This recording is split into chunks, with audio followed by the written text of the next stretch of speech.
Vanitas, still life with books and manuscripts and a skull, was painted by 17th century Dutch artist Edwaert Collier.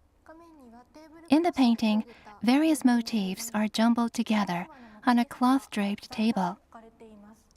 Several motifs symbolizing the meaning of vanitas, or the emptiness of the world and fragility of life, are depicted here. For instance, the pocket watch and hourglass in the painting are motifs symbolizing the speed and impermanence of the passage of time.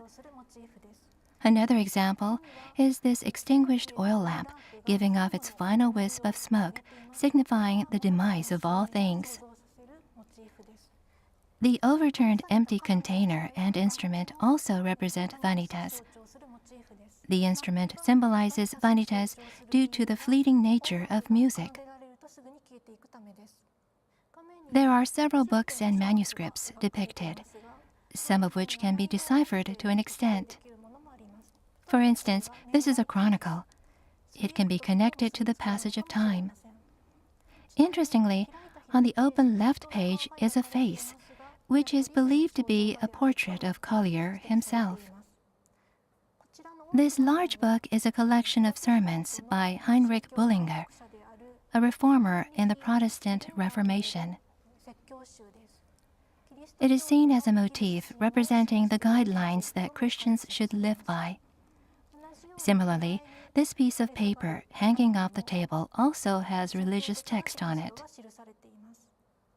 To summarize, it is a copy of a psalm from the Old Testament in which one declares to God that one is living a proper life. In the midst of these motifs, a bone and a skull wearing a crown of ivy are depicted. This can be interpreted as signifying that death will ultimately prevail, no matter how many people try to overcome it. Looking at this piece as a whole, the overall meaning may be interpreted as a message to people that they should always remember the emptiness of this world and never forget that death and the judgment of God will eventually come. Thus, they should always live a proper life. Many mysteries about Collier's life still remain, but it is known that he was highly skilled at this type of vanitas still life painting. In the 17th century, Dutch still life painters were known for their realistic paintings. The lifelike depiction of objects was a way for still life painters to demonstrate their skill, as well as an important aspect of the picture itself.